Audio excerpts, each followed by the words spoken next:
দর্শকদের জন্য এই মুহূর্তে একটি বিশেষ সংবাদ খবর পড়ছি আমি মাহিপাল। কাশীপুর দ্বিতীয় খণ্ডে ভারতমালা প্রকল্পে ক্ষতিপূরণ বৈষম্যের অভিযোগ। কাশীপুর দ্বিতীয় খণ্ডে ভারতমালা প্রকল্পের অধীনে ভূমি অধিগ্রহণে ক্ষতিপূরণ প্রদানে বৈষম্যের অভিযোগ উঠেছে। আক্রান্ত জমির মালিক ও লিজ ধারকরা জানিয়েছেন সরকারি নোটিফিকেশনে তাদের জমির নাম সঠিকভাবে অন্তর্ভুক্ত হয়নি। অভিযোগ 2023 সালের জানুয়ারিতে নোটিফিকেশনের পর থেকে কিছু জমিতে তারা বসতবাড়ি ও ব্যবসা প্রতিষ্ঠান গড়ে তুললেও 2025 সালে পুনরায় অধিগ্রহণের সময় ন্যায্য ক্ষতিপূরণ মেলেনি। শুক্রবার ক্ষতিগ্রস্তদের এক প্রতিনিধি দল কাছাড় জেলা শাসকের কাছে স্মারকলিপি জমা দিয়ে মূল্যায়নের স্বচ্ছতা ও দ্রুত পুনর্বাসনের দাবি জানান। স্মারকলিপি জমা দিতে উপস্থিত ছিলেন সাজু বরভূঁইয়া, শেবুল হোসেন বরভূঁইয়া, আকবর ফারুক, নুরুল আমির ও ইমাদ হোসেন বরভূঁইয়া প্রমুখ। নিউজ ডেস্ক রিপোর্ট, হাইলাকান্দি দর্পণ টিভি। পরবর্তী খবর পেতে হাইলাকান্দি দর্পণ টিভি নিউজ চ্যানেলটিকে একটি লাইক ও ফলো করে পাশে থাকুন। ধন্যবাদ।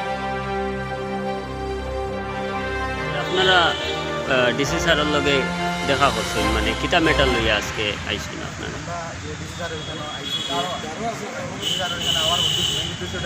আমরা কাশীপুর যে পার্ট 2 ভারতমালা প্রজেক্টর যে 16 তারিখ ম্যাডাম 11 ব্রাঞ্চের ম্যাডামগুলো গেছিলা, তো এটার ব্যাপারে নিয়ে আজকে আমরা মেমোরেন্ডাম দেওয়া চাইছিলাম। বাকি বক্তব্য আমার বড় দাদা বলি। हम लोग आए थे डीसी सर को मेमोरेंडम देने के लिए। मैटर ये है कि काशीपुर में अलाइनमेंट चेंज होने के बाद 2024 में ये अलाइनमेंट चेंज हुआ। पहले ये था, ये बाद में ग्रेवयार्ड को बचाने के लिए ये अलाइनमेंट चेंज हो, तो ये फिक्स हुआ। और आज के डेट में हम लोग उसी का जिस जगह अलाइनमेंट चेंज होने के बाद हमारा जगह जो छोड़ा गया, हम लोग उसमें अपना घर एस्टेब्लिश किए। उसका पेमेंट पाने के लिए हम लोग तैयार किया था, जिसको डीसी साहब जिसको अभी तक मिला नहीं, जिसका अभी तक पेमेंट मिला नहीं है। और कुछ इसमें ये भी है, लेफ्ट आउट में ये एडिशनल में कुछ पेमेंट मिल गया कुछ लोगों को, और हम लोग को अभी तक मिला नहीं है, जिसकी वजह से हम लोग उसका मेमोरेंडम देने आए हैं। हम लोग इतना भरोसा है कि डीसी सर से और भारतीय न्याय संविधान से हम लोग को इतना भरोसा है कि हम लोग को सही उचित विचार होगा, हम लोग का इसका। ये जो एडिशनल का पेमेंट हुआ कितने तारीख को हुआ था?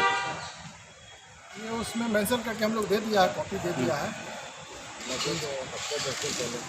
एक सप्ताह 10 दिन पहले हुआ, उसमें हमको डेट अभी कंफर्म नहीं है, वो हम लोग दे चुका है।